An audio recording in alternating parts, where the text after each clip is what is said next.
En fait, là, je suis en train d'essayer de dormir. Et comme j'y arrive pas, je vous parle un peu. C'est qui sur cette photo? Sur cette photo, c'est Anna. C'est une amie suédoise qui fait du cinéma. Et elle fait aussi partie de ma collection de secours. Et sur cette photo, c'est Agnès. C'est une autre amie suédoise et elle fait aussi du cinéma. Mais elle est malade, ça se voit. Elle va bientôt mourir. Sur cette photo, c'est qui? C'est moi. Et je ne vais pas mourir, je vais juste bientôt dormir. Je suis habillée par Bosson.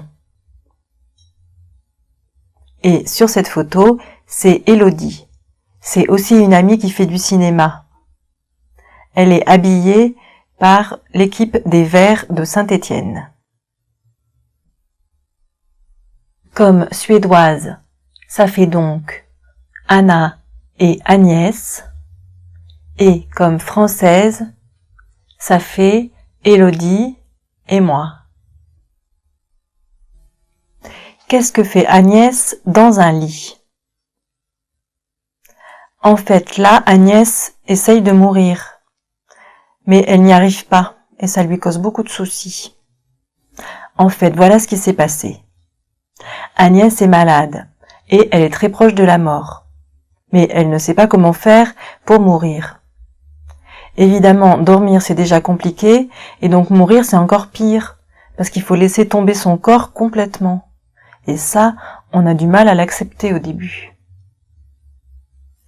Mais heureusement, Anna, qui est la servante d'Agnès, vient dans le lit d'Agnès, et elle se déshabille et la prend dans ses bras, et de cette manière, Agnès réussit tranquillement à mourir.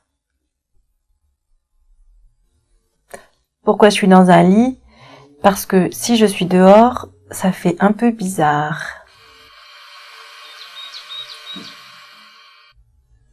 Vous voyez?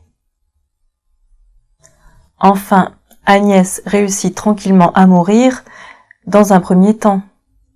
Parce qu'ensuite, même une fois qu'Agnès est morte, elle ne réussit toujours pas à s'échapper d'elle-même. Or c'est ça qu'il faut faire pour dormir et pour mourir. Il faut échapper à soi-même. C'est ça qui est difficile. Donc Agnès est complètement affolée. Elle appelle ses sœurs à l'aide. Mais ses sœurs ont aucune idée de la manière dont on doit procéder pour bien dormir et bien mourir en totalité. Et heureusement, x2. Anna vient à son secours et c'est pour ça qu'elle se déshabille une deuxième fois. Et elle la tient à nouveau dans ses bras tout le temps qu'il faut pour mourir jusqu'au bout. Donc, je me suis dit, c'est vraiment beau et pratique, et même si je suis beaucoup trop jeune pour mourir, j'ai quand même bien besoin de dormir. Et alors, j'ai fait entrer Anna dans ma collection, qui est une sorte de collection trousse de premier secours et trousse de dernier secours. Donc, sur cette photo de ma collection, c'est Anna, mon assistance humaine.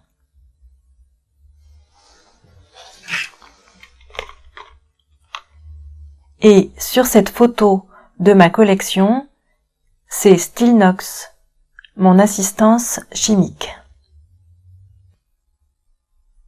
Eh bien, EP est dans son lit pour vous faire une bed conférence au moyen de son bed micro. Je ne devrais pas vous le dire, mais en fait, mon micro est en bois. Je l'ai fabriqué moi-même en sciant le manche de mon balai, car ça n'allait pas.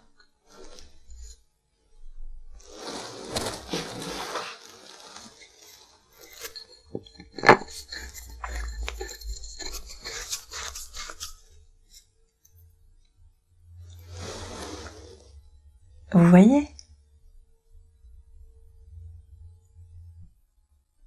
Pourquoi je suis dans un lit? Eh bien parce que c'est l'hiver, et parce que je pense que pour qu'un écrivain commence à écrire, il faut quand même un peu de chaleur. En gros, si on attire un écrivain vers le sud, on le fait parler, et si on le repousse vers le nord, on le fait taire. Et donc, je suis au nord, j'ai froid, et j'hiberne en attendant le printemps. Sur cette photo, c'est qui? Sur cette photo, c'est Elodie, c'est une star très connue du porno. Un jour, je l'ai vue à la télé. Elle était coiffée avec des couettes et quand elle penchait la tête d'un côté et de l'autre, ça lui donnait un air coquin. Je précise que comme Anna et comme Stilnox, Elodie fait partie de ma collection d'assistance. Car Elodie aide beaucoup les gens. Elle les aide à bien dormir et à bien mourir. Eh bien, aujourd'hui, Elodie est habillée parce qu'elle passe à la télé en compagnie de sa maman pour parler de son métier. Mais normalement, bien sûr, quand elle fait son métier, elle se déshabille elle aussi.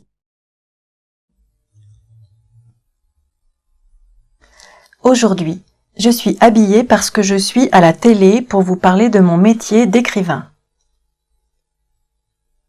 En fait, à mon avis, on n'a pas besoin de tant que ça se déshabiller pour faire écrivain. Voilà ce que je voulais déclarer.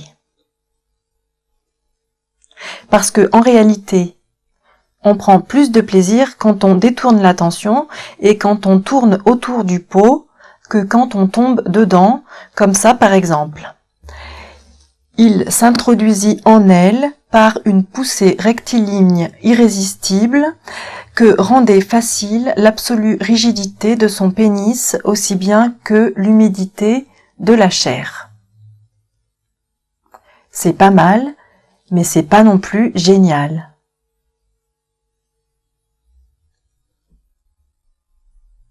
En fait, Elodie explique qu'elle ne prend pas de plaisir dans son métier. Elle ne fait ça strictement que pour l'argent. Elle est vraiment professionnelle. Elle gagne de nombreux prix pour les films dans lesquels elle a tourné. Et ça, c'est vrai parce que sa maman, à côté d'elle, approuve. Et c'est vrai aussi malgré les témoignages des acteurs hommes de films porno, qui prennent beaucoup de plaisir et qui pensent que tout le monde, comme eux, prend beaucoup de plaisir.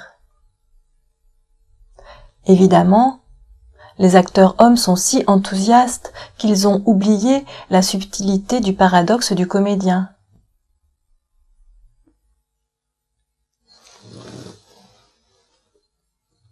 En fait, ce qui s'est passé, c'est que grâce à Elodie, j'ai eu une révélation sur la nécessité du comique dans la vie.